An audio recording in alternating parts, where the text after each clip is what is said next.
Mrs. Strong, an MNC asset management company, has floated a dividend bonus plan on April 1st, 2016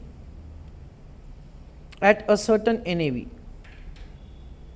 तो NAV क्या है उसके लिए clarification नहीं है. The fund has robust growth and has declared a bonus of 1:5. Clarification is given, 1 bonus unit for every 5 units held.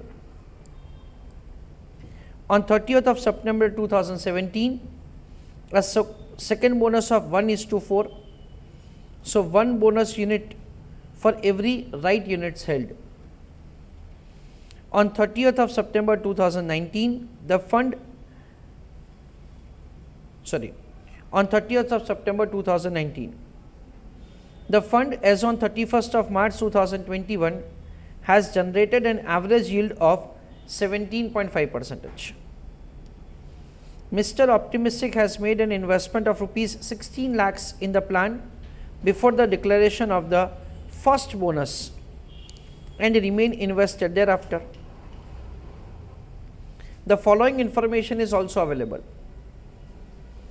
Dates दे रखा है हमको और NAV per unit दे रखा है. We are required to advise Mr. Optimistic the opening NAV यानी ये वाला value which is required by him to calculate the capital appreciation. तो कौन सी प्राइस पे इन्वेस्टमेंट किया होगा वो यहाँ पे हमको पूछा है. I request all of you to do answer on your own. Let us have understanding how to make calculation of the answer. Question में जो इन्फॉर्मेशन दे रखा है वो मैंने यहाँ पे लिखा है. डेट ऑफ इन्वेस्टमेंट दे रखा है, 16 लाख का इन्वेस्टमेंट किया. ये दो डिविडेंड का डेट दे रखा है. इन दैट से the 1 for every 5 units held and 1 for every 4 units held. Return दे रखा है हमको और NAVs दे रखा है. 3 NAV दे रखा है हमको, 1 NAV कैलकुलेट करना है. तो वी अंडरस्टैंड दैट से हम लोग आंसर कुछ इस तरह से कर सकते हैं. सबसे पहले हम लोग कैलकुलेट कर सकते हैं दैट से हमने कितने टाइम पीरियड के लिए इन्वेस्टमेंट किया. सो 16 से 17, 18, 19, 20 एंड 21, 5 साल के लिए इन्वेस्टमेंट किया. So we understand something like this, 16 lakhs into 17.5% into 5 years, यानी हमको अप्रॉक्सीमेटली 14 लाख रुपीज़ का रिटर्न मिला होगा. So plus 16 lakhs, so we get the redemption value of 30 lakhs. Last day का रिडम्पशन वैल्यू हमको क्वेश्चन में दे रखा है, इट इज़ 100 रुपीज़. यानी क्या होगा कि हमने 30,000 यूनिट्स रिडीम किया होगा. हमको 2 बार मिला बोनस. पहली बार मिला 1 फॉर एवरी 5 और दूसरी बार मिला 1 फॉर एवरी 4. यानी क्या हुआ कि बोनस मिलने के बाद हमारे पास 5 यूनिट हो गए होंगे if at all we were holding 4 units before the bonus. So मैं क्या कर रहा हूँ, डिवाइडेड बाय 5 इंटू 4, यानी हमारे पास 24,000 नंबर ऑफ यूनिट्स होंगे. That is what we understand. उसके बाद हमको दे रखा है डेट से उसके पहले 1 फॉर एवरी 5 यूनिट्स हेल्ड, यानी कि बोनस के बाद हमारे पास 6 यूनिट हो गए होंगे. सो डिवाइडेड बाय 6 इंटू 5, यानी हमको 20,000 नंबर ऑफ यूनिट्स अलॉट हुए होंगे. अच्छा, आ गया अभी आंसर. 16 लाख रुपए का इन्वेस्टमेंट किया था हमने और 20,000 यूनिट्स अलॉट हुए होंगे. सो द NAV पर unit must be 80.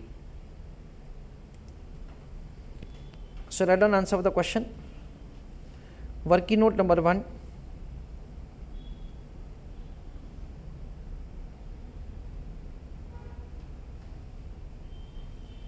Calculation of time period of holding investment.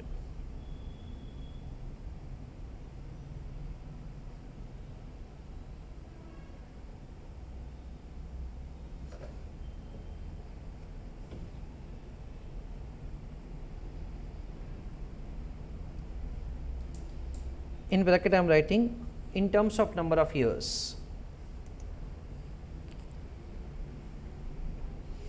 उसमें लिखो date 1st of April 2016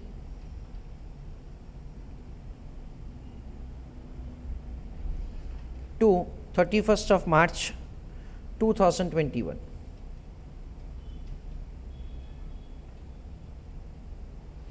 So n is equal to 5 years.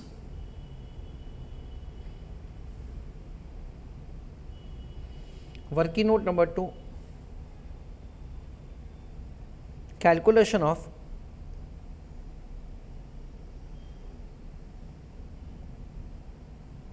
number of units redeemed.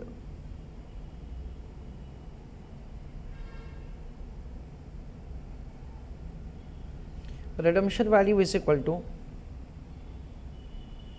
redemption units into NAV on 31st of March 2021.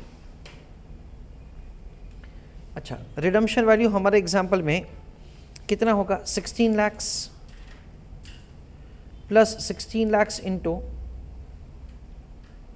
17.5% into 5, because we are holding investment for 5 years, is equal to redemption units जो हमको पता नहीं है, और last day का हमको NAV दे रखा है, it is 100 rupees. This is the way we are required to make calculation of answer. So it is 16 lakhs plus, कैसे किया जाएगा? 16 lakhs into 17.5% into 5, यानी कितना होगा? 2,80,000 into 5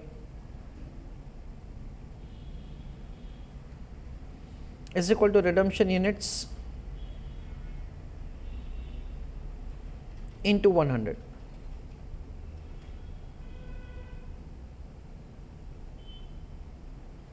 So redemption units is equal to 16 lakhs plus 14 lakhs divided by 100. 30 lakhs plus divided by 100.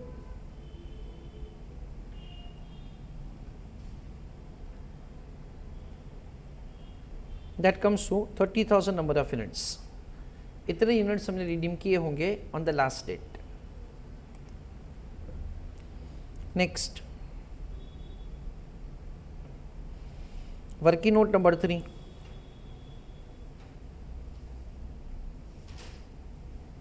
Calculation of units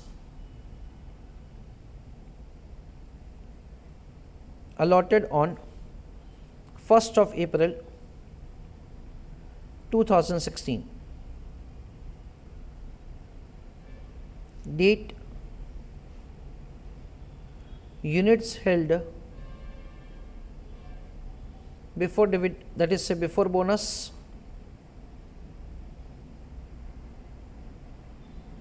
units held after bonus. 1st of April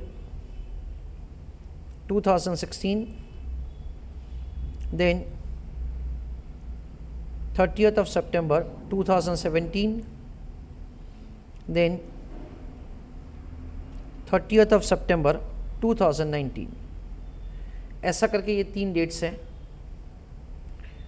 question में हमको दे रखा है दैट से जो last bonus allot हुआ था, it was 1 for every 4 units held on 30th of September 2019.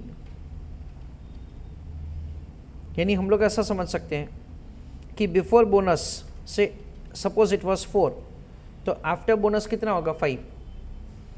After bonus हमारे पास कितना है? 30,000. तो बिफोर बोनस कितना होगा? 30,000 divided by 5 into 4. So this comes to 24,000. Okay, so उसको अभी हम लोग यहाँ पे यूज़ करेंगे. आफ्टर बोनस यहाँ पे कितना हो जाएगा? 24,000. That is what we understand. Accordingly we are required to calculate the answer. अच्छा, उस दिन का बोनस क्या दे रखा है? 1 for every 5 held.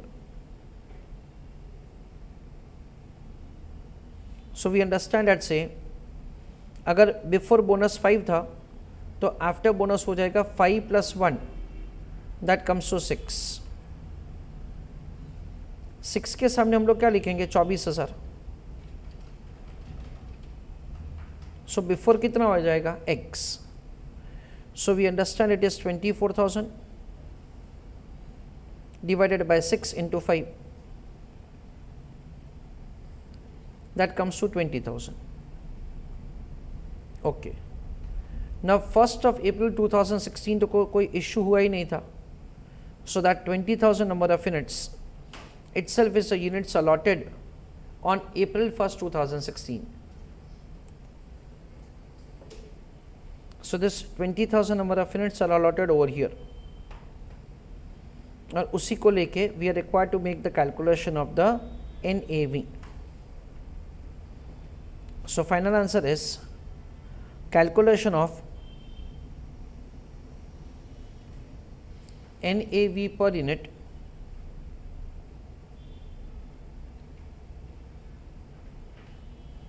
on 1st of April 2016. We understand it is investment divided by units allotted.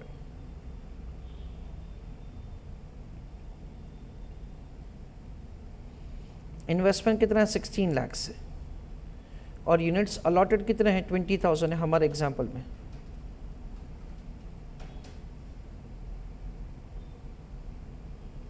So NAV पर unit is 80 rupees per unit. Please write down answer. A summary of the entire answer. Question में हमको दे रखा है date से the investment is made in the bonus plan. Bonus का ratios क्या वो question में दे रखा है. अमाउंट ऑफ इन्वेस्टमेंट दे रखा है, रिडम्पशन वैल्यू दे रखा है और रिटर्न दे रखा है. It is the average annual yield. उसका मतलब क्या है, it is say the yearly return provided to us. सबसे पहले हमने एक सिंपल वर्किंग नोट प्रिपेयर किया, what is the time period for which the investment is held. उसके बाद इन्वेस्टमेंट प्लस इनकम दोनों को मिलाएंगे तो रिडम्पशन वैल्यू मिलेगा, डिवाइडेड बाय लास्ट डे का NAV तो हमको रिडम्पशन यूनिट्स मिल गया. Then we are required to do backward working. That से हमने 30,000 यूनिट्स रिडीम किए तो लास्ट बोनस इशू के बाद हमारे पास 30,000 हुआ होगा. ये लास्ट बोनस के पहले कितना होगा 24,000. उसके पहले के बोनस के पहले कितना होगा 20,000. यानी 20,000 यूनिट्स अलॉट हुए. So the NAV per unit is 80 rupees per unit.